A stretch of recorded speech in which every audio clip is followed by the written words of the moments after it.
Creo que sí, ¿no? Ya deben estar todos. Bueno, hemos quedado acá en esta parte donde la clasificación de Chicago, que está en su libro de Savingstone, ¿no? Que va a dividir a las patologías del esófago en trastornos principales del peristaltismo y trastornos menores del peristaltismo. Ya es así que clasifica como, por ejemplo, como los trastornos principales del peristaltismo, como la ausencia de contractilidad, por ejemplo, del esófago, espasmo esofágico distal, esófago hipercontráctil, llamado también martillo neumático, ¿no? Y entre los trastornos menores del peristaltismo estarían la motilidad esofágica ineficaz, el peristaltismo fragmentado, motilidad esofágica normal. Entonces, en función a esto, vamos a estudiar. Y es así que, ay, perdón. Pues esta clasificación nos sirve para, o se utiliza para catalogar los trastornos motores esofágicos, uno, y se tienen en cuenta exclusivamente la motilidad del esófago distal y el esfínter esofágico inferior, ¿no? Entonces, principalmente considera esos dos segmentos del esófago.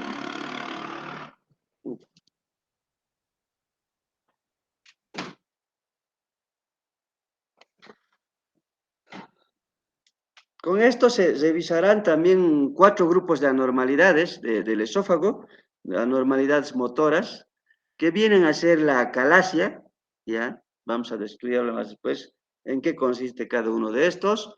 La obstrucción esofágica, función motora esofágica normal, función motora esofágica limítrofe o borderline, que pueden verse en pacientes asintomáticos, ¿no? Entonces, esto es lo que vamos a tratar de entenderlo, comprenderlo.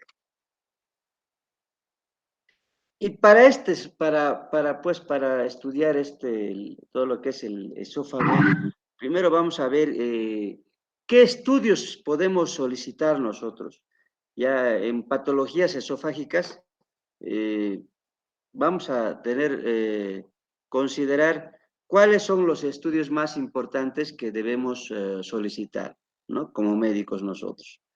Entonces, ya que actualmente hay mucha patología esofágica, hay mucho paciente que se viene a quejar de reflujo esofágico, de dolor retroesternal, ¿no? Hasta de que le provoca tos, ¿ya? Entonces, hay mucha sintomatología y con muchas quejas de los pacientes, ¿no? O un tipo de ardor retroesternal. Entonces, para esto, darnos cuenta de qué exámenes podemos solicitar o qué exámenes tenemos a la mano para solicitar nosotros. Y dentro de esto, lo primero que vemos es una comparación entre dos sistemas de manometría, que son la manometría convencional y la manometría de alta resolución. Entonces, vamos a ver la diferencia entre los dos.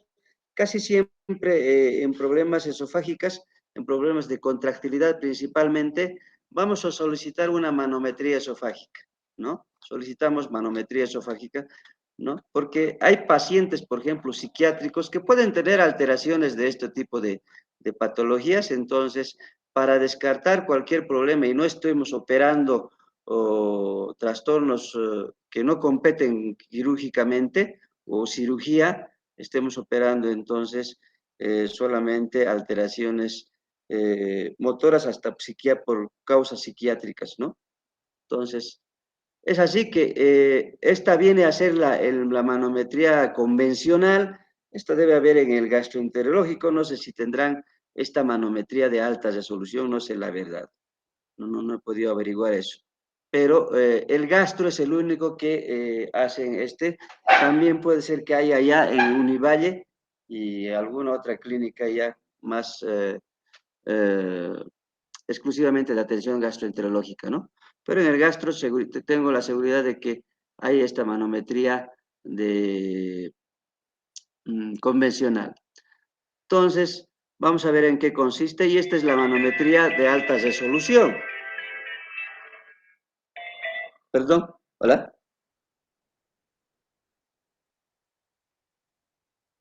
que puedes vos también ayudar, si es que puedes.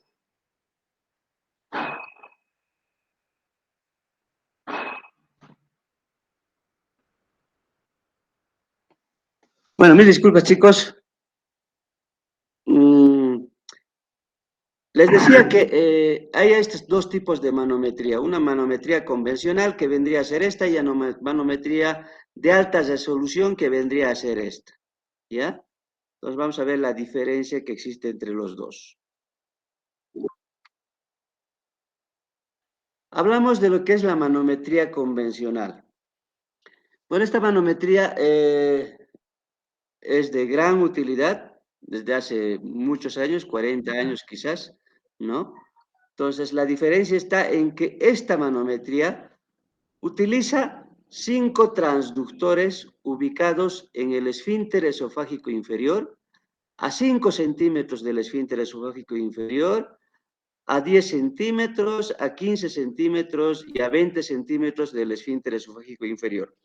Esta es la imagen que vemos y ahí están colocados los transductores, ¿no? Que son 5, 1, 2, 3, 4, 5.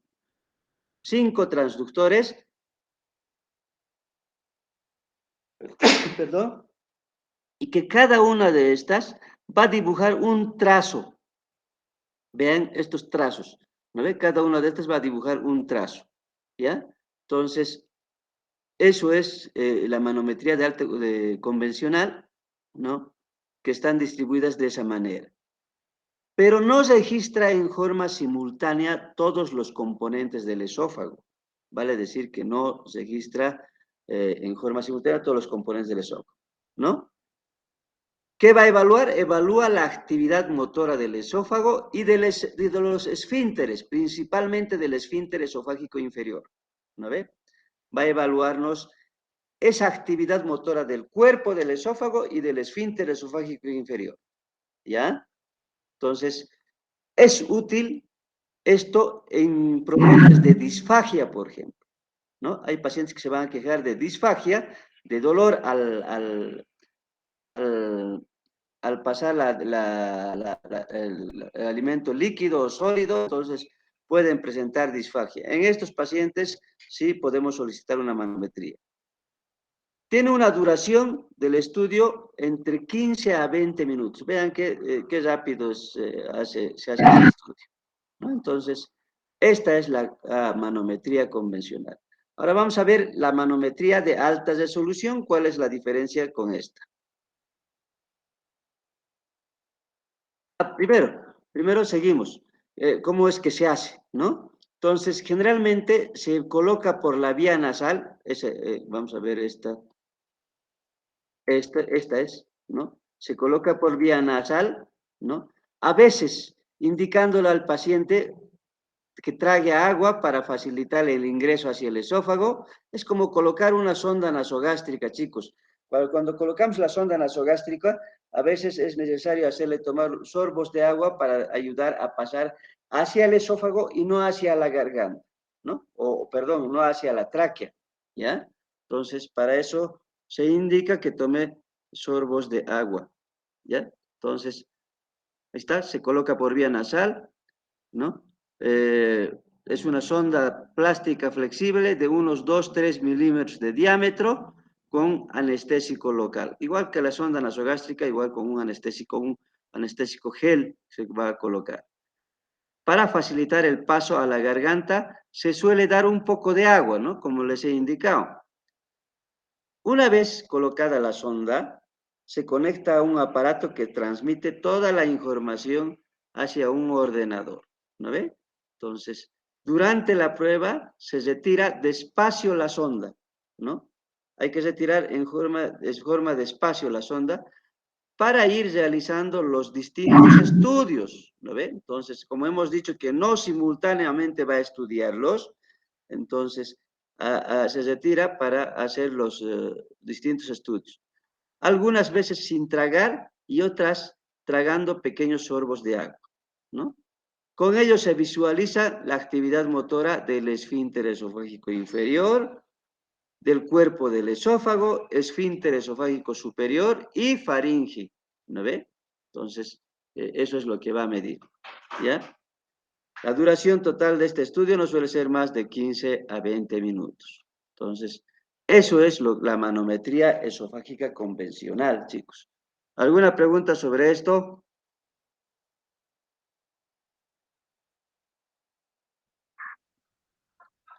Ya, está bien, entonces, seguimos. Y esto viene a ser la manometría de alta resolución, ¿no ve? Entonces, se supone que es más sofisticada ya este equipo, ¿ya? Entonces, vamos a ver la diferencia. Es un estudio más rápido y fácil de realizar. Visualiza en forma separada los diferentes segmentos del esófago. Mira cómo se ve en esta imagen, ¿no? Entonces, análisis más sofisticado de las funciones esofágicas, ¿no ve? Entonces, eh, se diría que es de mayor resolución, ¿ya? Entonces, la diferencia está en que la distancia entre los sensores de presión está casi a 1 centímetro de distancia, como ven en esta imagen, mira, vean tantos sensores hay acá, ya no son 5 sensores, ¿no ve? En lugar de estar separados como en el otro entre 5 centímetros o 3 a 5 centímetros, están menor a 1 centímetro de separación, ¿no? Entonces, tiene 36 canales de registro. Cada canal además presenta 12 sensores de presión distribuidos radial y longitudinalmente y obtiene una información de 432 puntos a lo largo del esófago. Eso es la diferencia con la manometría convencional. O sea, nos va a dar un informe más preciso del funcionamiento del esófago, ¿no ve? Entonces, de la motilidad del esófago, ¿ya? Entonces, eso sería la diferencia. Y además permite obtener un mapa de la presión espacial tridimensional durante la deglución, ¿no? Entonces, eso más. Y su presentación gráfica se conoce como topografía de la presión esofágica. Esta es como nos muestra una imagen esta manometría de alta resolución, ¿no?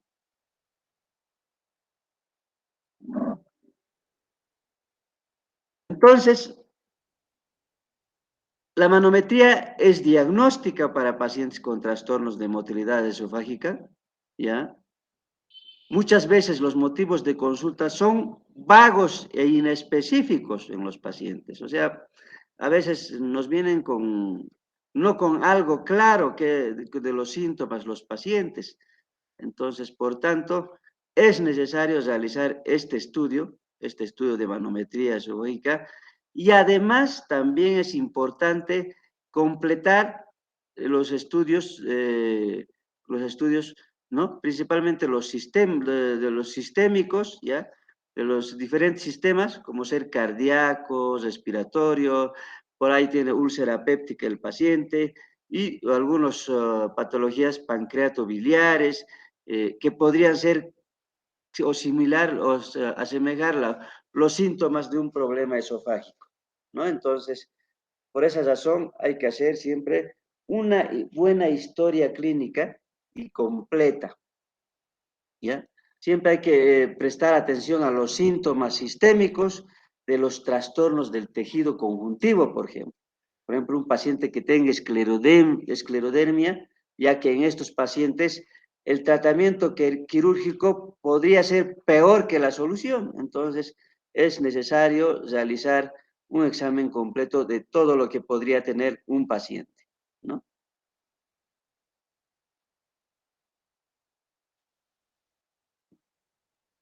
Otro examen que se solicita y que es muy beneficioso para patologías esofágicas es el esofagograma con bario, ¿no? Nosotros solicitamos mucho estos exámenes, esofagograma con bario. Por ejemplo, en Cochabamba, el centro que lo está haciendo con más precisión, es dinámica. Es muy útil para guiar más, acercarnos más al diagnóstico, ¿no? Entonces vean cómo este esófagograma nos muestra la imagen completa del esófago, ¿no? La imagen completa del esófago, la unión esófago-gástrica, el diafragma, el paso del contraste hacia el estómago. Entonces nos muestra, entonces nos sirve de esa manera, de gran manera a nosotros, a los médicos, ¿ya? Por ejemplo, acá podemos ver la impresión aórtica, el diafragma otra vez, ¿no? La unión esófago-gástrica en mira que hasta nos puede mostrar la hernia, una hernia hiatal, ¿no? Entonces, acá, por ejemplo, una gran hernia hiatal también. Entonces, nos sirve para ayudarnos o para descartar un trastorno de motilidad esofágica, el esófagograma con vario, ¿no ve? Entonces, es muy importante este estudio también en patologías esofágicas. Seguimos. Otro medio de examen es la endoscopía alta. Casi siempre van a ver ustedes, hasta en consulta externa, solicitar una endoscopía alta a los pacientes. ¿Cuándo solicitamos generalmente nosotros una endoscopía alta? Pacientes que se quejan de gastritis, ¿no? Pacientes que se quejan de gastritis, pacientes que se quejan de reflujo gastroesofágico, ¿no? Entonces, solicitamos una endoscopía alta, ¿no? Para descartar ciertas alteraciones de la mucosa, como un esófago de Barrett o una metaplasia, ¿no? Entonces, nos va a ir descartando o nos va a identificar una metaplasia, ¿no? Entonces, ¿para qué más? Visualizar posibles defectos de estenosis, ¿ya? Hay pacientes, por ejemplo, que los que toman, los que se consumen o se intoxican con gramoxone, entonces generalmente el esófago se estenosa, ¿no? Entonces, para hacer, en casos de estenosis, en casos de hernia hiatal puede ser, ¿no? En casos de divertículos, ¿ya? En una esofagitis por reflujo o inclusive masas, ¿no? Que pueden ser externas o internas, ¿ya? Ciertos tumores. Entonces, nos va a descartar todos estos problemas de esófagos, ¿no?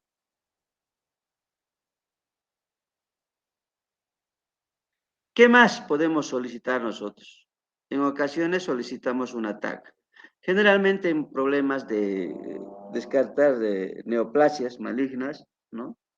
Entonces, aunque no siempre es necesaria, pero es importante para descartar o sospechar otras patologías como problemas tumorales, por ejemplo, como en este caso se ve, ¿no? Acá, entonces acá también, ¿ya? Entonces, para descartar, porque generalmente estos tumores lo que hacen es comprimir el esófago, pues obstruir de esa manera el lumen esofágico, ¿no?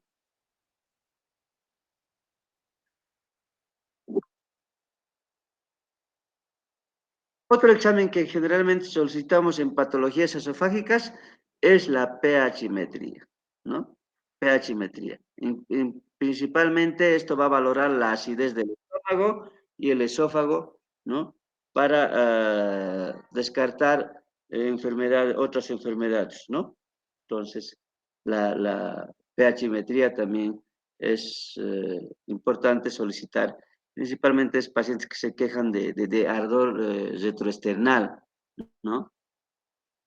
Entonces, pH-metría. Este es el equipito de pH-metría, ¿no? Entonces,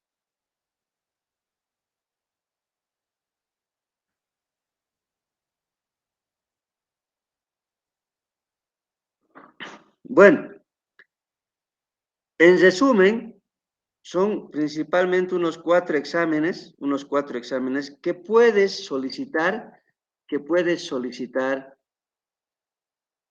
como médico, ¿no? Esto lo vas a hacer hasta como médico general, entonces puedes solicitar, dependiendo qué es lo que tiene, una manometría principalmente, una manometría, ¿ya? Puedes solicitar una endoscopía alta, un esofagograma, ¿no? Un esofagograma, perdón, una endoscopía alta hemos indicado, un TAC de tórax y abdomen y, por último, una pHmetría, ¿no? Entonces, eso es lo que solicitamos. Entonces, por ejemplo, hoy yo tenía un pacientito con antecedentes de reflujo y lo que estoy solicitando es una manometría y probablemente después, perdón, una endoscopía. Si en la endoscopía me sale alguna de esas como una hernia tal, solicitaré una esofagograma con vario, ¿ya? O hasta una pHmetría y una manometría. Son los 4 exámenes que podemos solicitar en casos de que el paciente requiera una cirugía, por ejemplo, los que tienen hernia para hacer una fundoplicatura de Nissen, ¿no?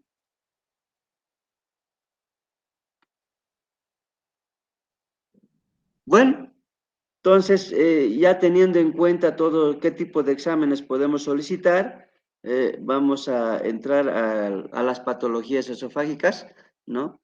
Que se han clasificado principalmente los trastornos motores del esófago, se han clasificado en causas primarias y secundarias, ¿no?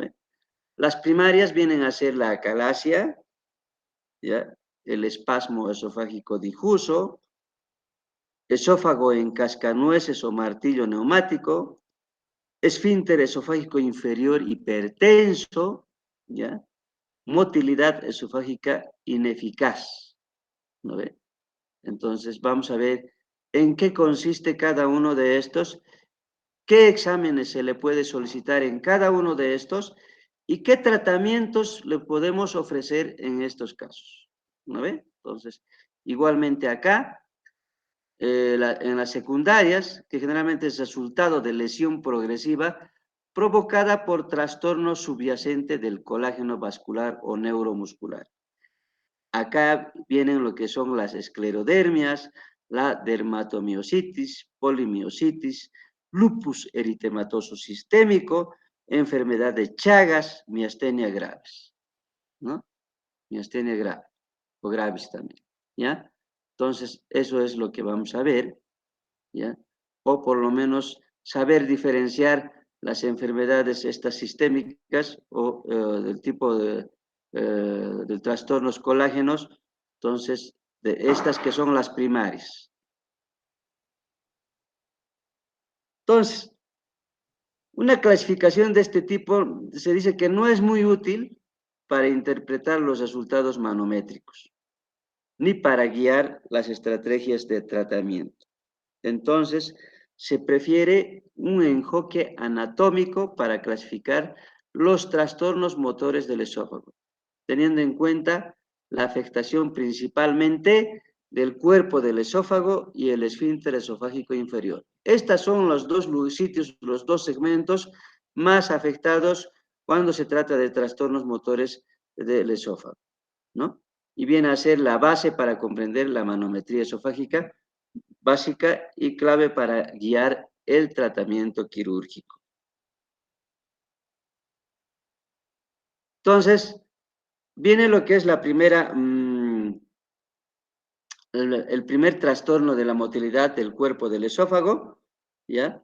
Entonces, es una de las primeras patologías que podría tener cualquier paciente, ¿ya? Entonces, ¿en qué consiste esta? Es un trastorno de hipermotilidad poco conocida, o sea que no es tan conocida esta. Estaría en la clasificación de Chicago y se llama espasmo esofágico distal. O sea, dentro de la clasificación de Chicago se llamaría espasmo esofágico distal, ¿no? Entonces, esta viene a ser, se manifiesta de manera similar a la acalasia. Ya vamos a ver más allá en qué consiste la acalasia también. Entonces, 5 veces menos frecuente. Por eso es quizás lo que dice que es una patología todavía poco conocida, ¿no ve? Que no es tan frecuente, ¿ya? Afectaría más a las mujeres con múltiples molestias médicas, ¿ya? La causa sería principalmente neuromuscular, pero que no es tan clara tampoco que sea la causa un problema neuromuscular, ¿no? Entonces, es una anomalía motora del cuerpo esofágico más notable en los 2/3 inferiores. Por eso dice espasmo esofágico difuso, ¿ya? Del esfínter esofágico distal, ¿no ve? Se llamaría espasmo esofágico distal. Entonces, por eso sería de los 2/3 inferiores. La alteración estaría principalmente en los 2/3 inferiores del esófago. Se observa una hipertrofia muscular y una degeneración de las ramas del nervio vago, ¿ya? Son contracciones esofágicas repetidas, simultáneas y de gran amplitud, ¿no? Entonces, eso es la característica del espasmo esofágico difuso distal. ¿Cuál es la clínica en estos pacientes? Es un dolor torácico y disfagia. Entonces, seguramente el paciente cuando venga a consulta se quejará de un dolor torácico y disfagia, ¿no? La disfagia es un dolor a la deglución de los alimentos, ¿ya? Entonces, eso es la disfagia. Son síntomas relacionados generalmente con las comidas. Mira, entonces por eso es la disfagia, ¿no? Con el ejercicio físico, similar a la angina de pecho. O sea, por eso dicen dolor retroesternal o dolor torácico, chicos. ¿Ya? Entonces, podría asemejarnos eso. Entonces, cuando uno a veces está haciendo un ejercicio físico, podría tener estas molestias de dolor, una sensación de una angina de pecho, ¿no? Entonces, este dolor es puesto por problema de trastorno motor del esófago inferior. Se quejan principalmente los pacientes de opresión en el pecho, puede irradiarse a la mandíbula inclusive, a los brazos y parte superior de la espalda, ¿ya? Los síntomas van a ser más pronunciados en los momentos de mayor estrés emocional. Lamentablemente, todo estrés nos trae muchos problemas, ¿no? Entonces, y cada vez es más estrés. Cuanto más crece una ciudad, más estrés es para la población, porque en casos de bloqueos nomás todavía uno no sabe cómo llegar a su fuente laboral o a sus clases, entonces ya es un estrés, ¿no? La regurgitación del contenido esofágico y de saliva es frecuente, entonces podría haber una regurgitación del contenido esofágico y de saliva hacia la cavidad oral, pero no es un reflujo ácido, ¿ya? Vale decir que no es un reflujo ácido, porque no está viniendo desde el estómago. El reflujo ácido es lo que viene del estómago hacia el esófago, no en este caso. Sin embargo, el reflujo ácido puede agravar los síntomas, ¿ya? Igual que los líquidos fríos. Entonces, podría molestar. Hay gente que cuando tiene problemas de molestias en el esófago, lo que hace es ir y tomar agua fría, ¿no? Entonces, pero sin embargo, en estos casos podría más bien agravar las molestias. Otros trastornos gastrointestinales funcionales, como el síndrome del intestino irritable y el espasmo pilórico, pueden acompañar a esta enfermedad, ¿no? Podrían acompañar. Otros problemas gastrointestinales como cálculos biliares, úlcera péptica y la pancreatitis, ¿no?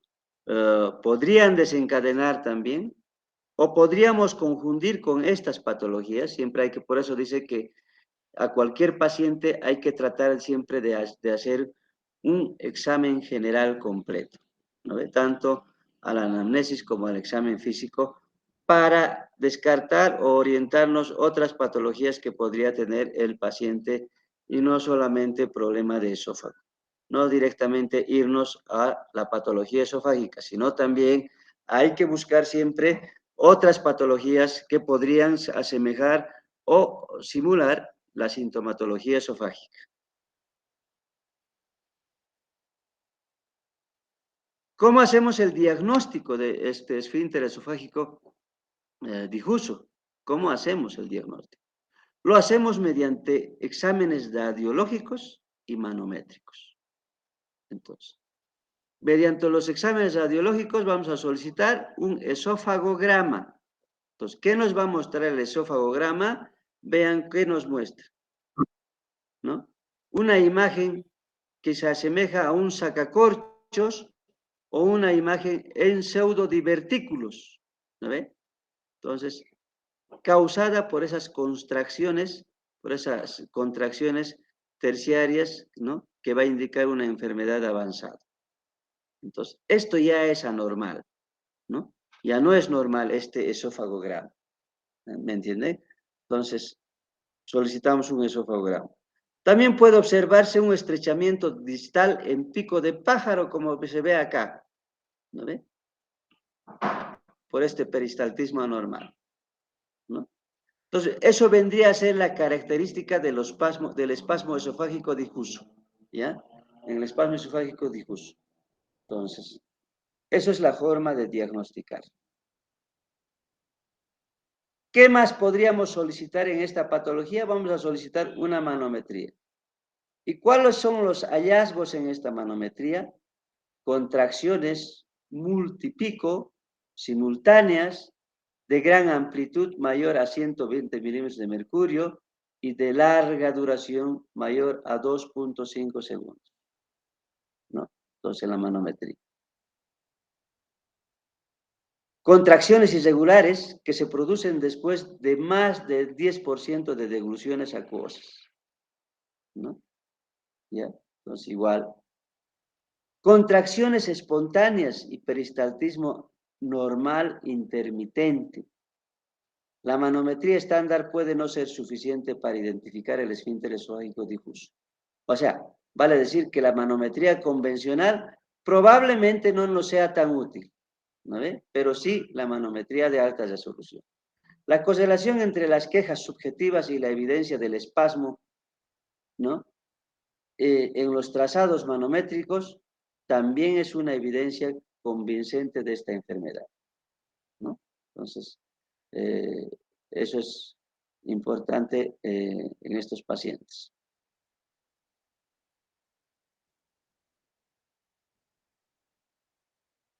¿Cuál es el tratamiento? ¿Qué les realizamos a estos pacientes si diagnosticamos el trastorno motor del esfínter esofágico distal? El tratamiento está lejos de ser ideal, ¿no? Lejos de ser ideal. El alivio de los síntomas suele ser parcial primero, por esa razón quizás no es el ideal, ¿ya? Se prefiere principalmente un tratamiento farmacológico o endoscópico, ¿no?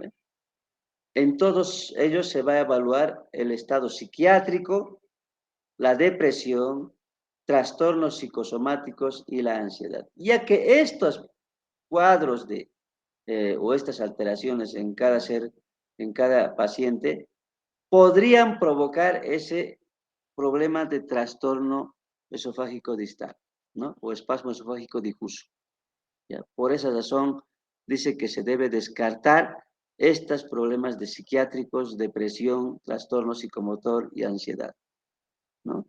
De por sí habemos personas con estos problemas de depresión, problemas psicosomáticos y de ansiedad, ¿no? Creo que es característica de muchas personas, inclusive de muchos pacientes. El control de estos trastornos y tener la seguridad de que el dolor torácico es de origen esofágico suele ser terapéutico por sí mismo, ¿no? Y en caso de disfagia, eliminar de la dieta los alimentos o bebidas que la provocan. Entonces, eso es lo que se debe hacer. Se produce reflujo, si se produce reflujo, por ejemplo, los fármacos antiácidos son útiles.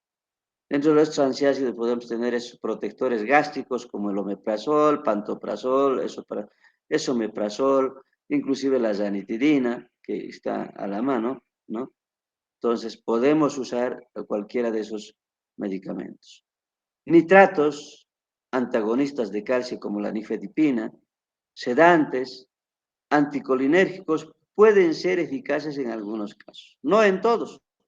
O sea, vean que el tratamiento de esta patología no es tan claro, no es como en otras enfermedades que podemos decir, esto es el tratamiento específico para este cuadro, ¿no? Entonces son patologías, primero que no son tan muy conocidas y por tanto, asimismo el tratamiento no es algo específico, mira, lo dice algo como es como algo general, ¿no? Por esa razón a veces ni nos preocupamos siquiera si tiene, cuando el paciente nos viene a contarnos sus molestias, ni siquiera sabemos qué podría ser.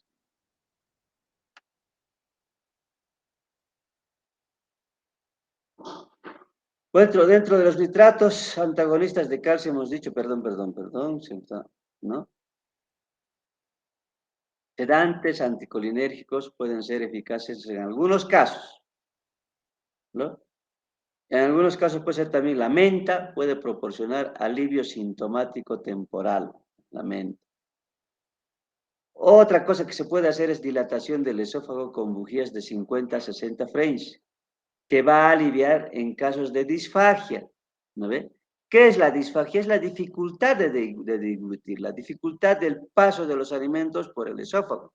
Entonces, puede provocar una disfagia, un dolor esofágico, y a estos pacientes podría de alguna manera las dilataciones con bujías de 50 60 French ayudar hasta en un 70-80%, ¿no? Entonces, otra cosa que se puede hacer, que está de moda, la toxina botulínica, ¿no?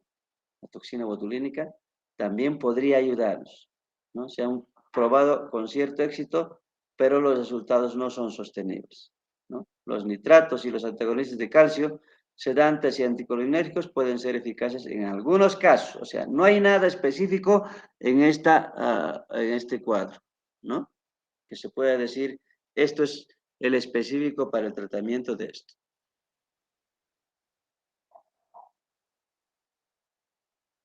Entonces, eso en relación al esfínter esofágico difuso, al espasmo esofágico difuso, ¿ya?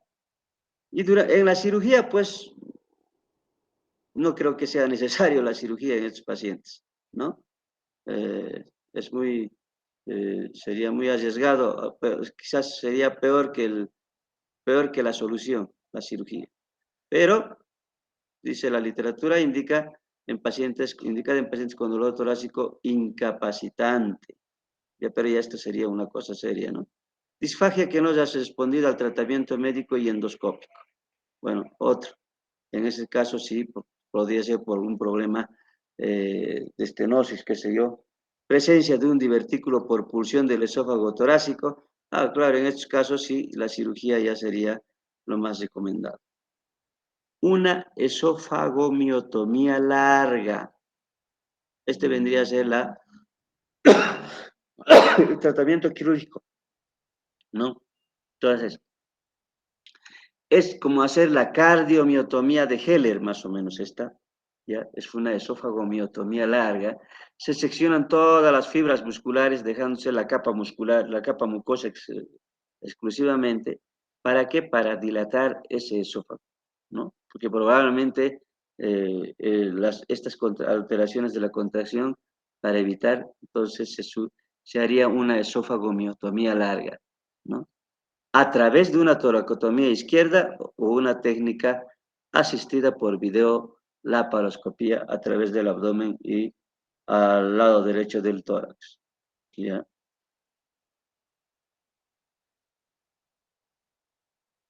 Dice también que la manometría esofágica es una herramienta útil para guiar la extensión de la miotomía. Vale decir que la manometría nos va a decir hasta dónde está alterado, hasta qué lugar del segmento esofágico estaría alterado este esófago, y por ende, pues, de acuerdo a la manometría, pues, podemos hacer la esófago-miotomía larga, ¿no? Entonces, para eso nos sirve eso.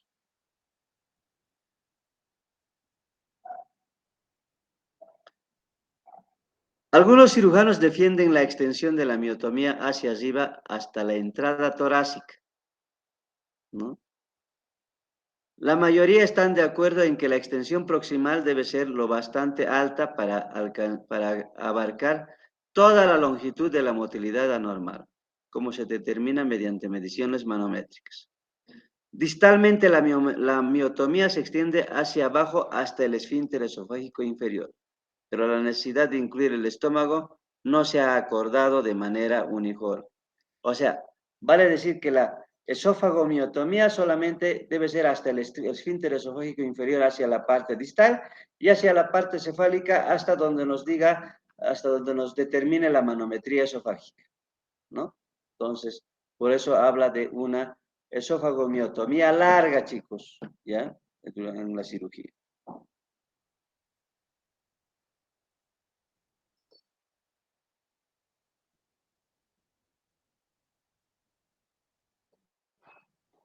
En algunos pacientes se puede recomendar una fundoplicatura de Dor. ¿Para qué? Para una protección frente a un reflujo. ¿No ve? Como se ve en esta imagen, esta es la de Nissen, ¿ya? Entonces, que es propia, ya que la propia cirugía interrumpe el ligamento frenoesofágico y puede causar reflujo.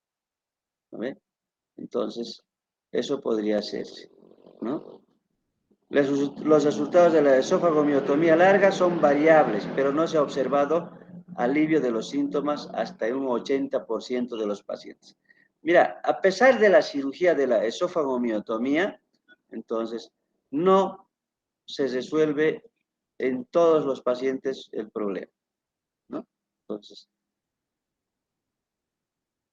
este, después de la esofagomiotomía larga, significa que podríamos acompañar de una fundoplicatura de Dor, ¿no? ¿Para qué? Para evitar un mayor reflujo del estómago hacia el esófago. Se puede acompañar, pero no es regla.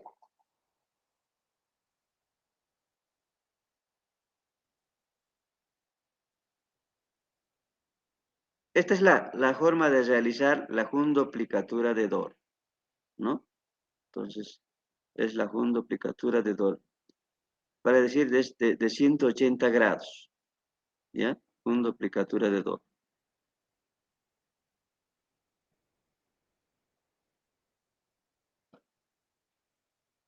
Eso en relación al espasmo esofágico difuso, como la primera patología de un problema del esófago. Otra patología que está dentro de las patologías esofágicas es el esófago en cascanueces o en martillo neumático que hemos dicho, ¿no? Esófago en cascanueces o martillo neumático. Entonces, este cuadro es desde la década de los 70 como una entidad distinta, se ha descrito, ¿ya? Y dentro de la clasificación de Chicago se denomina esófago hipercontráctil. Esófago hipercontráctil. Se caracteriza por la contractilidad excesiva ya también esto, ¿no? Por la contractilidad excesiva. El esófago con peristaltismo hipertenso o contracciones peristálticas de gran amplitud, ¿no? Es la característica del esófago en cascanueces.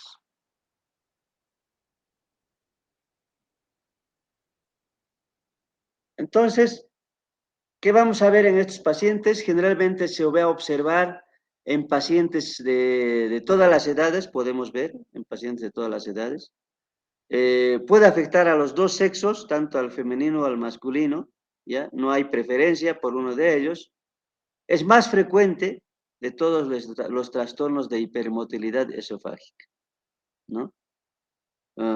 Como en el esfínter esofágico difuso, igualmente no se conoce la fisiopatología. Entonces, hasta ahora no sabemos cuál es la causa exactamente, ¿no? Entonces, se asocia a hipertrofia muscular que produce contracciones esofágicas de gran amplitud, ¿no? Podría deberse a eso, a una hipertrofia muscular. Es más doloroso que todos los trastornos de motilidad esofágica. Vean que es más doloroso. ¿Por qué? Por la contractilidad, ¿no? Se presenta en forma parecida a pacientes con espasmo esofágico difuso. O sea, siempre hay que hacer diagnóstico diferencial con espasmo esofágico difuso.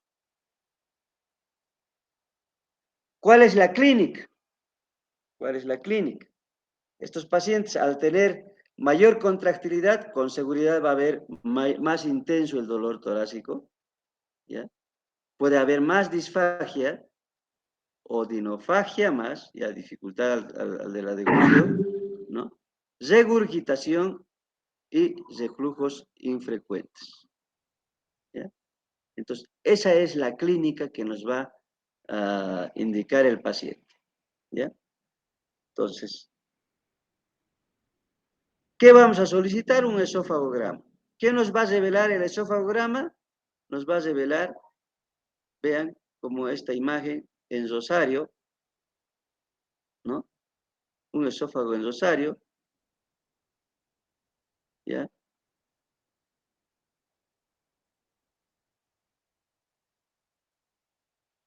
¿Qué más vamos a solicitar? Obviamente una manometría. Y la manometría tiene que ser de alta resolución, ¿no? Entonces, en la manometría de alta resolución, vemos cómo se dibujan estos espasmos esofágicos, ¿ya? Entonces, según la clasificación de Chicago, describe el diagnóstico como queja subjetiva de dolor torácico con al menos una deglución. Muestra una integral contráctil distal mayor a 8.000 milímetros de mercurio. ¿Ya? Perdón. Con contracciones individuales y multipico. Eso nos mostraría la manometría de alta resolución, ¿no? Y una presión del esfínter esofágico inferior normal. Se produce relajación con cada deglución acuosa, ¿ya? Entonces, el esfínter esofágico inferior sería normal.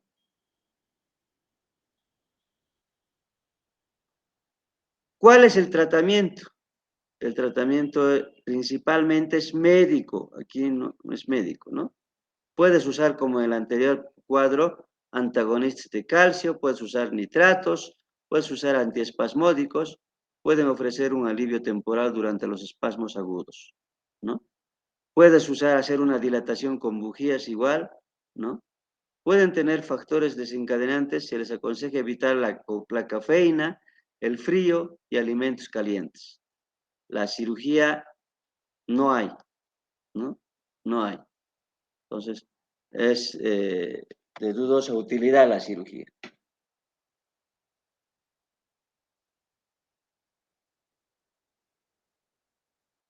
Ahora pasamos a lo que son, hemos hablado de lo que son trastornos del cuerpo del esófago en realidad. Por eso hemos hablado del espasmo esofágico difuso y esófago en cascanueces, ¿no ven? Entonces, son dos patologías que han afectado al cuerpo del esófago principalmente. Ahora, nos toca tocar los trastornos de la motilidad del esfínter esofágico inferior, ¿no ven? Entonces, dentro de esto, vamos a ver igual algunas alteraciones, algunas patologías, y cada uno de estos viene a ser el esfínter esofágico inferior hipertenso, ¿no? Esfínter esofágico inferior hipertenso. Un autor, el Codetal, describieron que por primera vez como una entidad distinta, ¿no? Y según la clasificación de Chicago, se denomina obstrucción del flujo en la unión gastroesofágica o unión esófago-gástrica también, ¿ya? Y se define como una presión de relajación integrada media superior a 15 milímetros de mercurio. Entonces, es un esfínter hipertenso que se relaja poco, ¿ya? Por eso dice su nombre mismo, esfínter esofágico inferior hipertenso. Esa es su característica de este cuadro. Entonces, si realmente es hipertenso, ¿qué va a pasar? No van a pasar normalmente los alimentos del esófago hacia el estómago, ¿no? Entonces, algunos pensaban que era una acalasia, ¿no? Que se asemejaría, sí, pero que es diferente por la evidencia de ese peristaltismo que existe, ¿ya? En cambio, la calasia no hay no es un esófago hipertenso o esfínter esofágico hipertenso, ¿no? Que normalmente no está presente en la calasia. Puede observarse en pacientes con disfagia, dolor torácico y hallazgos manométricos de un esfínter esofágico inferior elevado, ¿no? Entonces, no suele presentarse con reflujo ácido y regurgitación. O sea, en estos pacientes, al haber un esfínter esofágico inferior hipertenso, obviamente no va a refluir nada del estómago, ¿no?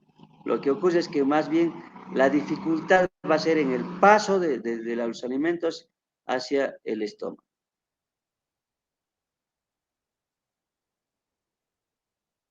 ¿Qué exámenes podemos solicitar en estos pacientes?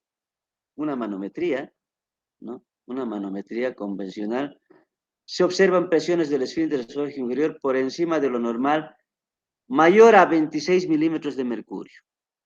O sea, si esta presión está elevada, entonces podemos hablar de que el esfínter esofágico inferior es hipertenso y la relajación es incompleta, no hay una relajación completa. Pero puede no ser anormal de forma constante. La motilidad del cuerpo esofágico puede ser hiperperistáltica o anormal. ¿Por qué? Porque va a tratar de vencer ese espasmo, ese estrechez del esfínter esofágico inferior. Por eso es que la motilidad del cuerpo del esófago va a tener mayor peristaltismo. O podría ser también normal, ¿no? ¿Qué más se va a solicitar? Un esófagograma. Es importante. Y vemos cómo nos muestra acá el esófagograma, esa estrechez, ¿no? Esa estrechez del esfínter esofágico inferior, por eso dice que es un esfínter esofágico inferior hipertenso. ¿Sí? Un esfínter esofágico inferior hipertenso.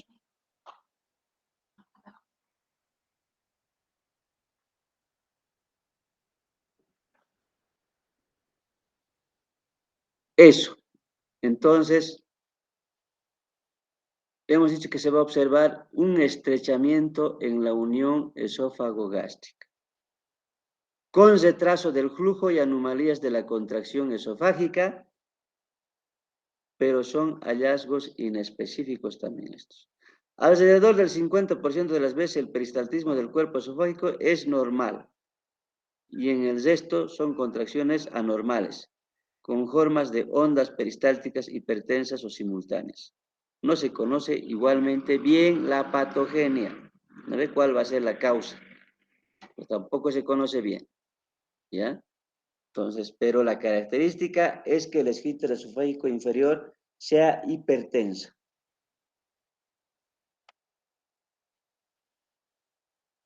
¿Cuál es el tratamiento? El tratamiento es obviamente vamos a hacer como la endoscopía, ¿no? Endoscopía, y puede ser un tratamiento endoscópico y quirúrgico, ¿no? Puede ser también usarse la toxina botulínica que puede aliviar estos síntomas de hipertensión temporalmente. Entonces, ¿qué hacen generalmente? ¿Qué hacen en el gastro cuando hay estos problemas de estrechez del lumen del esófago? Se hacen dilataciones con balón hidrostático, ¿no? Entonces, hacen dilataciones, ¿ya? A veces hacen dilataciones cada cierto tiempo, cada 6 meses, ¿no? Tienen que estar en constante control estos pacientes.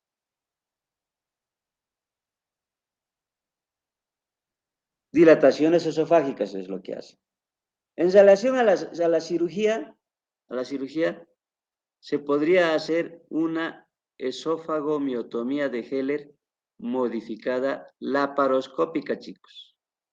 Actualmente se prefiere laparoscópica, ¿no? Y en pacientes con con motilidad normal, ¿no? También se realiza una intervención antirreflujo parcial 1, jundoplicatura de DOR o de TUPET, ¿no?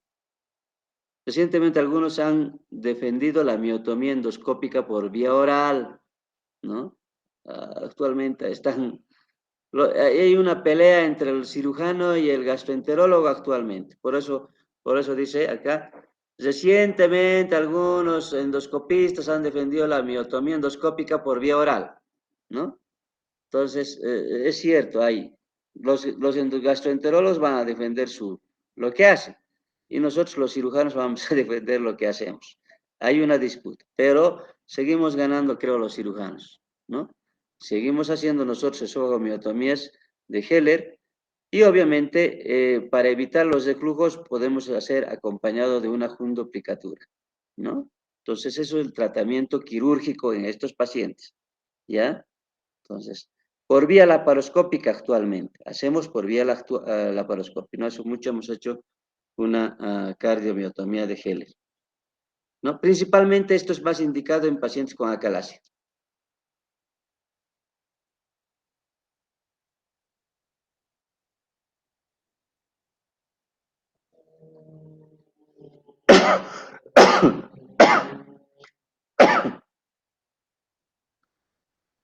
Ahora hablamos de este trastorno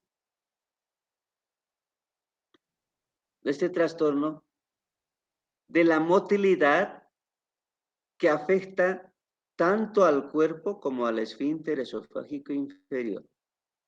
Y a ambos afectaría esto, ¿no? ¿Qué es la acalasia? La acalasia es un trastorno motor primario más frecuente del esófago. Es lo que más conocemos, lo que más operamos, ¿no? Entonces, que viene del nombre que deriva del término griego akanlasis, significa falta de relajación, ¿no? Término griego akanlasis, falta de relajación, ¿no? Es un esófago que asemeja a un embudo entonces, ¿ya? Descrita por primera vez por Sir Thomas Willis el año 1677, la acalasia,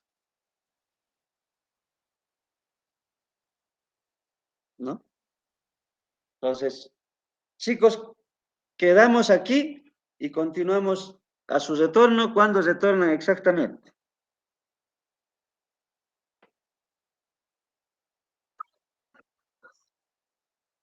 ¿Pero qué fecha retornarían? Dentro de 2 semanas, ¿qué fecha es?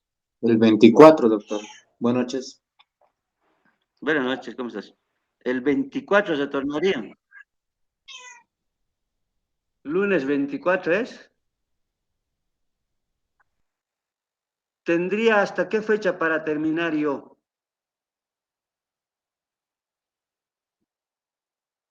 A ver, fíjate.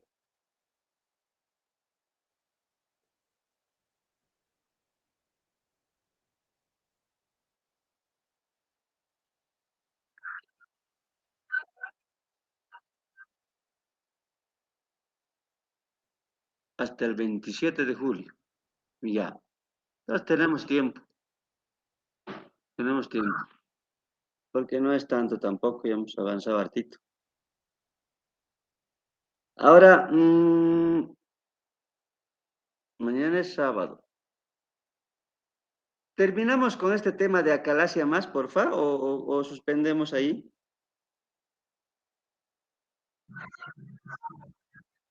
¿No? Para estar claros.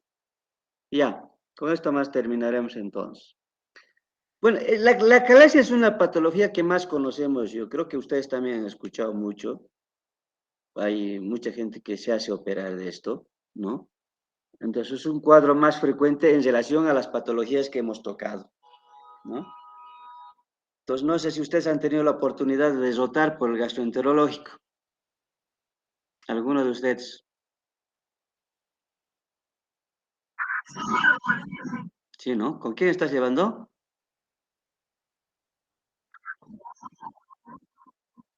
Pereira, ya, ya. No sé si él estará operando. No sé la verdad. Creo que no, pero creo que no. Ajá, sí, no, no, no. Ya. Entonces es una patología muy frecuente, es una de las más frecuentes que más se opera. Aunque no con tanta frecuencia como una vesícula, por ejemplo. No, no tanto así. Mm, es, por ejemplo, nosotros más operamos, yo no opero en el hospital prácticamente, esto más he operado en la parte privada, ¿no? Entonces, pero sí se escucha mucho la acalasia. Antes lo hacíamos en forma cirugía convencional, ¿no? Cirugía convencional, teníamos que abrir desde el apéndice hasta el ombligo una herida grande e ir a hacer una cardiomiotomía de Heller. Actualmente el gol estándar es la vía laparoscópica. Entonces, vamos a ver. Hemos dicho que el significado literal es la incapacidad para relajarse. Eso es la acalasia, ¿no? Entonces, no puedes relajarse. Es un trastorno de la motilidad esofágica que mejor se conoce, tanto clínicamente, tanto para en exámenes de diagnóstico y el tratamiento, ¿no? Entonces, ya tiene más algo determinado ya esta acalasia. La incidencia es de 6 por 100.000 personas cada año. Tampoco es mucho, porque 6 de 100.000 es poco, ¿no? Entonces, no es muy frecuente. Afecta más a mujeres jóvenes. Sin embargo, nosotros hemos operado más a varones, ¿no? Entonces, pero teóricamente afecta más a mujeres que a jóvenes. La patogenia que se cree que es la degeneración neurógena idiopática o infecciosa. O sea, no sabemos la causa, pero podría ser también infecciosa. Es una degeneración neurógena, o sea, vale decir, degeneración nerviosa de los plexos, ¿no? Mientéricos que existen en el cuerpo del esófago. También se ha relacionado con estrés emocional intenso. Puede ser por traumatismos, puede ser por pérdida de peso drástica a la enfermedad de Chagas, ¿no? Que vendría a ser la infección por Trypanosoma cruzi, podría ser, ¿no? Independientemente de la causa, afecta a los músculos del esófago y esfínter esofágico inferior. Chicos, eso no se olvida, ¿ya? Entonces, la denervación o la degeneración nerviosa es en el esófago y en el esfínter esofágico inferior, ¿no? Por tanto, no va a haber relajación. Si hay alteración de estos plexos nerviosos, no hay relajación, ¿no? No hay relajación. Es similar al megacolon. En el megacolon, la zona más afectada es el recto, donde hay degeneración de los plexos nerviosos de Auerbach y de Meissner. Por tanto, no se relaja eso. Y por encima de eso, se vuelve un megacolon, ¿no? Entonces, lo mismo acá pasa. ¿Cuáles son las dos teorías predominantes? Son, uno, la destrucción de los nervios del esfínter esofágico inferior, ¿ya? La degeneración de la función neuromuscular del cuerpo del esófago, secundario, ¿no ve? Esta degeneración, ¿qué va a causar? Va a causar una hipertensión e imposibilidad de relajarse, ¿ya? Principalmente en la deglución faríngea. Una presurización del esófago, vale decir, aumento de presión en cuerpo esofágico, ¿ya?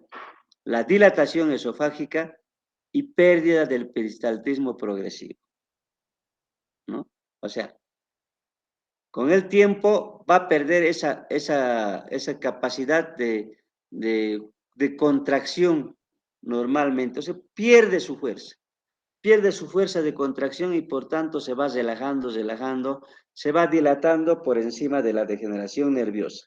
Por tanto, asemeja la acalasia como un embudo, ¿no?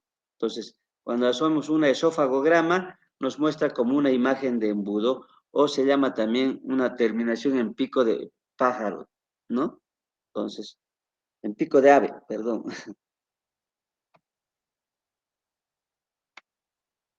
Entonces, la calasia vigorosa o espástica de tipo 3 se observa en un subgrupo de pacientes que presentan dolor torácico. Aquí el esfínter esofágico está hipertenso, no se relaja como ocurre en la calasia clásica, las contracciones del cuerpo esofágico son simultáneas, no peristálticas, ¿no? De gran amplitud y repetitivas. Es incongruente con la calasia clásica, simultánea de baja amplitud, ¿no? Entonces, eso es la diferencia también. En las primeras fases de la calasia, ¿qué va a pasar? Pueden no tener anomalías del cuerpo esofágico, se producen en etapas posteriores, es decir, obviamente que al principio nomás las contracciones del esófago van a ser normales, pero a medida que pasa el tiempo se va a cansar ese peristaltismo y con seguridad va a ir perdiendo ese peristaltismo normal que tenía el esófago y por tanto va a ir dilatándose, dilatándose, dilatándose. En cambio, en pacientes con acalasia vigorosa pueden estar en esta fase temprana y las anomalías de las contracciones del cuerpo esofágico aparecerán más adelante debido a la obstrucción del flujo del esófago.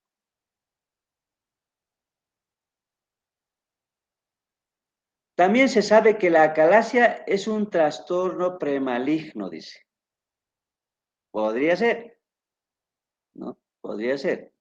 Es un trastorno premaligno porque la dificultad del paso de los alimentos hacia el estómago pues se estanca ahí. Esos alimentos dañan el epitelio, van a alterar el epitelio y de esa manera podría ser una causa de un trastorno premaligno. En 20 años tendrá 8% de probabilidad de desarrollar carcinoma, vean chicos. Pero tantos años yo creo que tampoco el paciente se dejara, ¿no? Entonces, yo creo que de alguna manera ya, actualmente yo creo que ya acudiría a la consulta. Entonces, lo más probable es que se identifique un carcinoma epidermoide. Es el que más se identifica con más frecuencia, ¿no? Es resultado de la retención durante mucho tiempo de los alimentos sin digerir que fermentan el cuerpo del esófago y irritan la mucosa, lo que les he dicho, ¿no ve? Esta detención de los alimentos en estos pacientes va a irritar la mucosa y por ende puede ser una causa de carcinoma epidermoide, principalmente, ¿ya? Carcinoma epidermoide, chicos. Si es un adenocarcinoma, tiende a aparecer en el tercio medio del esófago, ¿no? ¿Por qué en el tercio medio? Porque va a aparecer justo por debajo del nivel del aire y líquido, donde la agitación de la mucosa es mayor, ¿no ve? Entonces, qué interesante es esto. Entonces, va a ser ahí el adenocarcinoma. En contraste con estas teorías de la carcinogenia, ¿ya? Parece que existe un riesgo continuo de incidencia de cáncer, incluso en pacientes que se trata la acalasia. No sé por qué, pero parecería que estos pacientes que tienen acalasia, a pesar del tratamiento, podrían tener, ¿no? Pero, aunque también dicen que ninguna sociedad de gastroenterología ha aprobado todavía ningún programa de seguimiento específico para los pacientes con acalasia tratados. Es muy recomendable el seguimiento a largo plazo para vigilar y descubrir a tiempo o diagnosticar a tiempo el cáncer. Entonces, regla chicos, en estos pacientes con acalasia, a pesar de realizarse el tratamiento, tienen que hacerse un seguimiento de endoscopías continuas por lo menos 6 meses, un año, una vez al año, ¿no? O cada 6 meses o una vez al año. Entonces, ¿por qué? Por esa probabilidad de incidencia de cáncer que podrían tener estos pacientes a pesar del tratamiento. ¿Cuál es la clínica? Hay una triada clásica en la acalasia. ¿Cuál va a ser la triada clásica? Disfagia, suele empezar con líquidos y que posteriormente va a ser a sólidos. Va a haber una regurgitación, Va a haber pérdida de peso, chicos. Los pacientes se van a quejar de pérdida de peso. ¿Por qué? Porque no comen, y si comen, comen poco por esa dificultad de paso hacia el estómago. Puede haber pirosis, ¿no? Puede haber asfixia postprandial después de la comida, puede tratar de ahogarse porque a veces esta comida puede refluir hacia la tráquea, ¿no? Y una tos nocturna, chicos, una tos nocturna. Entonces, ¿qué característico es esto? A veces podríamos pensar en un problema respiratorio, cuando el paciente nos dice que tiene tos. Hoy día yo he tenido un paciente paciente con antecedentes de reflujo gastroesofágico y me dice, doctor, tengo tos. Entonces, vean que este cuadro provoca tos. Peor aún si es nocturno, ¿no ve? Inclusive cuando comen, entonces presentan tos, ¿no? No hay que descartar la posibilidad de que haya un reflujo gastroesofágico, ¿no? O por un problema de acalasia o por un problema de hernia hiatal.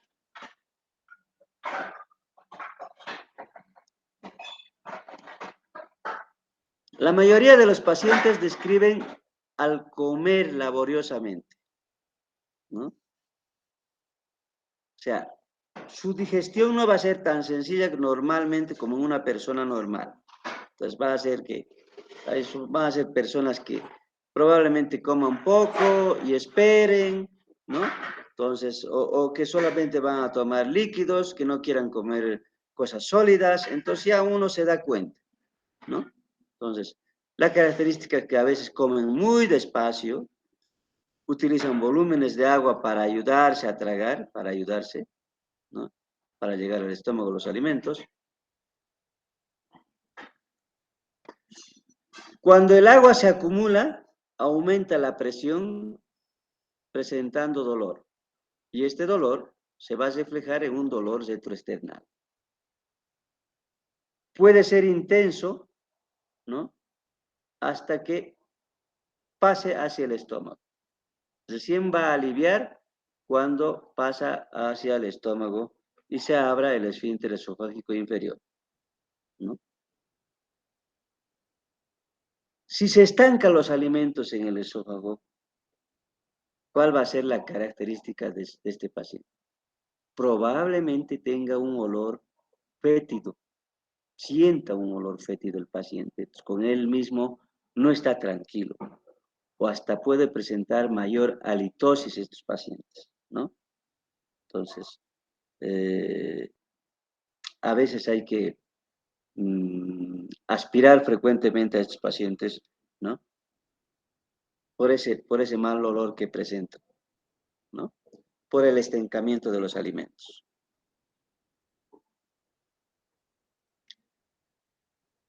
Puede acompañarse, vean que este cuadro, este estancamiento de los alimentos puede provocar un problema de neumonías. Neumonías alimentarias en estos pacientes. ¿Por qué? Porque esos alimentos podrían pasar hacia la tráquea, ¿no? Lo cual podría provocar un absceso pulmonar, puede provocar bronquiectasias, ¿no? Entonces, principalmente si son acalasias de larga duración. Si el paciente ya tiene mucho tiempo esto, porque a nadie le gusta hacerse operar. Los que prefieren esperar. Entonces, la disfagia va a ser progresiva, sí es progresiva. Los pacientes van a adaptar un estilo de vida, ¿no? Un estilo de vida, pues, muy complicada, ¿no? Entonces,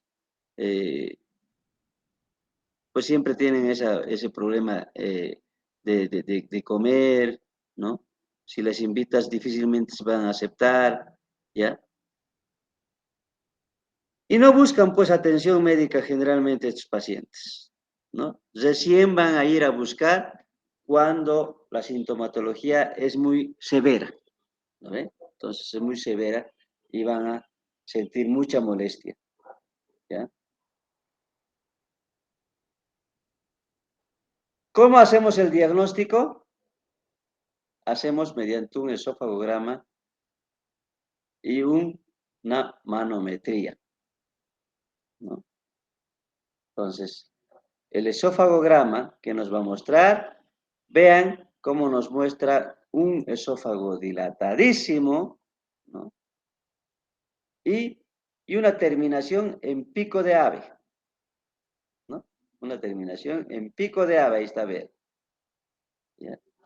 Entonces, por la estrechez del esfínter esofágico inferior, ¿no? Entonces, eso es lo que muestra el esofagograma. Es un esofagograma con varios, chicos, con varios, ¿no? ¿Se observan espasmos del esfínter esofágico inferior? Obviamente, sí.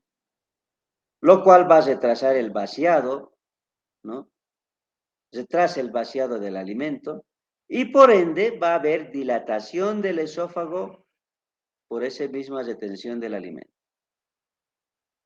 Al haber esta dilatación, va a haber una ausencia del peristaltismo en el cuerpo y un fracaso en la relajación del esfínter esofágico inferior. Vale decir que no va a relajarse el esfínter esofágico inferior.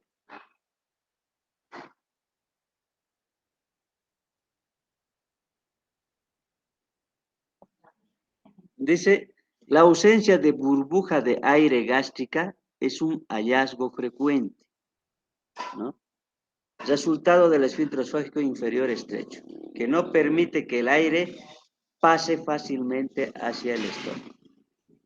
O sea, normalmente vemos aire en el estómago, una burbuja de aire, pero en estos pacientes podría estar ausente esa burbuja de aire en el estómago por la falta de paso, porque nosotros normalmente al hablar, al masticar chicle principalmente, deglutimos aire, chicos, deglutimos bastante aire. Por eso no es tan conveniente masticar chicle, ¿no? Entonces nuestro estómago se llena de gases, ¿no? Y de molestias posteriores, ¿no? Porque los gases siempre casi nos molestan. Entonces, hay que evitar masticar chicle. En la fase más avanzada de la enfermedad se produce dilatación esofágica, obviamente, como ven en esta imagen, ¿no? Va a haber un megaesófago en sí, ¿no? Se vuelve un megaesófago, ¿ya? Y a la manometría, un sinfín de características, ¿ya? A la manometría, la prueba de referencia ayuda a diferenciar a otros posibles trastornos motores del esófago, ¿no? Perdón. En realidad, la manometría esofágica nos ayuda a descartar las otras patologías o los otros trastornos motores del esófago. Nos ayuda a descartar, ¿vale? Entonces, una acalasia típica tipo 1, los trazados de manometría muestran 5 hallazgos clásicos, 2 anomalías del esfínter esofágico inferior y 3 del cuerpo del esófago. A ver, vamos a ver cuáles son esas 5 anomalías que nos muestra la manometría esofágica y que nos hace el diagnóstico. 1, que el esfínter esofágico inferior es hipertenso, ¿no? Tiene que ser hipertenso. Con presiones superiores a 35 milímetros de mercurio, chicos, ¿no? Entonces, y lo normal es 15 milímetros de mercurio. La presión de relajación integrada es de mayor a 15 milímetros de mercurio. Entonces, 2, lo más importante es que no puede relajarse en la deglución. O sea, uno deglute y no se relaja. Entonces, se estanca la comida ahí, ¿no? Normalmente cuando deglutes, al mismo tiempo el esfínter esofágico inferior se relaja. Normalmente. 3, el cuerpo del esófago tiene una presión por encima del valor de referencia, ¿no? Entonces, debido a la evacuación incompleta del aire, también hemos dicho que no va a pasar el aire del esófago hacia el estómago. Por lo tanto, no encontramos esa burbuja de aire en el estómago como normalmente se debía hacer. 4, que las contracciones reflejadas simultáneas sin evidencia de peristaltismo progresivo, ¿no? O sea, no hay un peristaltismo normal progresivo del esófago. No existe por ese problema de contracción distal. 5 formas de onda de baja amplitud. Para decir que los músculos están relajados y no va a haber un tono muscular normal que van a producir ese peristaltismo de gran amplitud. Más bien va a ser de una baja amplitud. Estos 5 resultados van a ser diagnóstico de acalasia en la manometría, ¿no? Y obviamente en la endoscopía, como hemos dicho, que podría provocarnos un proceso inflamatorio, un cambio de epitelio o un cáncer, entonces la endoscopía nos va a ayudar porque estos pacientes tienen grandes probabilidades de hacernos metaplasia esofágica y cáncer esofágico. Entonces vean lo que hacen, vean cómo se ve en la endoscopía, vean esta estrechez y cómo se estanca el alimento, ¿no? Vean cómo se estanca el alimento. Puede provocarse una esofagitis o un cáncer, ¿no?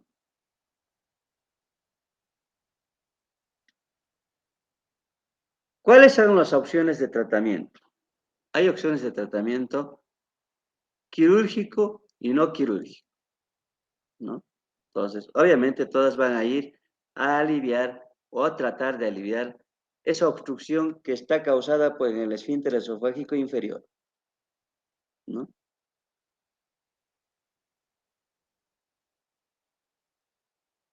Entonces, principalmente el tratamiento va en busca de relajar ese esfínter esofágico inferior, ¿no? Entonces, a eso va a ir. Las opciones de tratamiento no quirúrgico comprenden los fármacos, ¿no? Las intervenciones endoscópicas, pero por lo general son solo una solución a corto plazo para un problema que dura por mucho tiempo, ¿no ve? Entonces, el tratamiento no quirúrgico es para un corto plazo, ¿ya? Entonces, eso. En la primera fase de la enfermedad, podemos empezar con un tratamiento médico. Se puede utilizar nitroglicerina sublingual. Se puede usar nitratos o antagonistas de calcio como la nifedipina. Puede ofrecer horas de alivio de la presión torácica antes o después de las comidas. Este tratamiento. Otra alternativa que tenemos es la dilatación neumática. Esto sí es frecuente que hagan en el gastroenterológico. Hacen dilataciones periódicas cada 6 meses, ¿no? Normalmente cada 6 meses. ¿Ya? Puede proporcionarles un alivio de los síntomas, ¿ya? Entonces, yo tengo un paciente que cada vez se hace endoscopías. No quiere hacerse operar porque ya está de un adulto mayor y eso, casi tiene ya 80 y tantos años. Entonces ya no quiere hacerse operar. Pero este paciente cada vez va a las dilataciones, ¿no? Se puede también hacer una toxina botulínica directamente al esfínter esofágico inferior. ¿Qué va a hacer? Esto va a bloquear la liberación de acetilcolina y por tanto evitar la contracción del músculo liso y más bien de esa manera relajaría el esfínter esofágico inferior, ¿no? Pero esto también es con tratamientos repetidos de toxina botulínica, puede ofrecer alivio con síntomas durante años. Pero en la práctica no lo hacemos, chicos, no lo hacemos, casi no se hace. Probablemente en otros países lo hacen, así acá no lo hacemos. La toxina botulínica usamos nosotros en casos de hernias gigantes de abdomen incisionales con pérdida de domicilio, para relajar el músculo de la pared abdominal. Pero en más del 50% de las veces los síntomas reaparecen en los 6 meses siguientes. Por eso dice que este tratamiento inicial solamente es temporal, no es definitivo. ¿No ven? Entonces, la parte quirúrgica, ¿a qué va? La parte quirúrgica principalmente, chicos, es la esofagomiotomía quirúrgica. Y se llama esto con resultados excelentes, cardiomiotomía de Heller o miotomía de Heller laparoscópica, que es la cirugía de gol estándar. ¿Me entiende? Entonces, es el principal tratamiento. ¿Ya? Puede realizarse en forma abierta, laparoscópica o robótica. Actualmente ya se está... El único país donde no hacemos cirugía robótica es Bolivia, chicos. Todos los países ya tienen robot.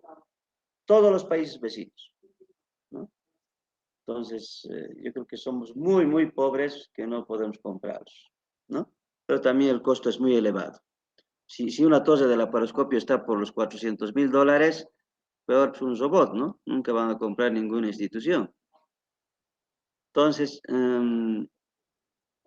pero en nuestro medio sería la miotomía de Heller laparoscópica, ¿ya? En nuestro medio. En otros países, como Brasil, por ejemplo, están haciendo mucho robot ya. La decisión de realizar una intervención antirreflujo sigue siendo controvertida. Quiere decir que después de hacer una cardiobiotomía de Heller, puedes o no hacer una fundoplicatura de DOR, como indica, para evitar el reflujo gastroesofágico, ¿no? Hacerle una válvula, ¿ya?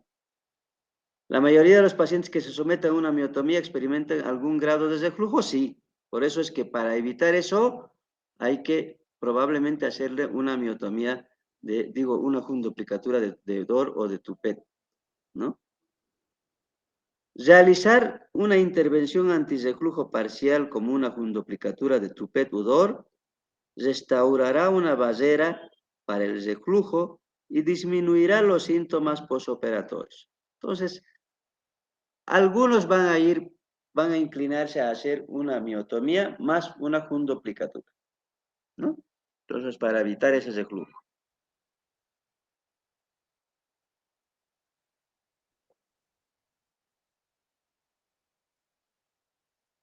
Aquí está la pelea con los endoscopistas, ¿no?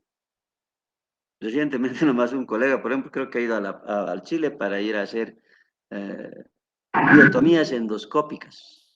Entonces, va a seguir habiendo, bueno, estudios mostrarán pues cuál es mejor, ¿no? Pues rapidito va a haber estudios seguramente, y ya se habla en congresos internacionales. Yo he escuchado, ¿no? Actualmente pues hay facilidad por internet de entrar, más aún los que estamos en la sociedad de cirugía o los que estamos inscritos en otras sociedades del exterior, pues ya se está hablando de esto, pero sigue siendo una pugna actualmente. Actualmente la miotomía endoscópica por vía oral se está investigando, dice aquí, como un abordaje por un orificio natural para realizar la miotomía, ¿no? Entonces, con el uso de un endoscopio quirúrgico, la mucosa del esófago se divide alrededor de la mitad del tercio distal y se crea un túnel submucoso, ¿no? Y a través de este túnel se visualizan y dividen la capa muscular distal, el esfínter esofágico inferior y cardias. Se realiza de forma eficaz una miotomía endoscópica. A pesar de los problemas por la falta de intervención antirreflujo, la posibilidad de que puede un reflujo debilitante, los resultados hasta ahora han sido alentadores. Es una técnica nueva, prometedora, pero queda por ver si es superior a la miotomía de Heller laparoscópica y sus resultados a largo plazo son excelentes. Entonces, vean chicos que ya cada vez aparecen nuevas cosas. Esto hace tiempo, en mis épocas de estudiante, no se hablaba de esta miotomía endoscópica. Vean que actualmente ya se habla de hacer una miotomía por vía endoscópica.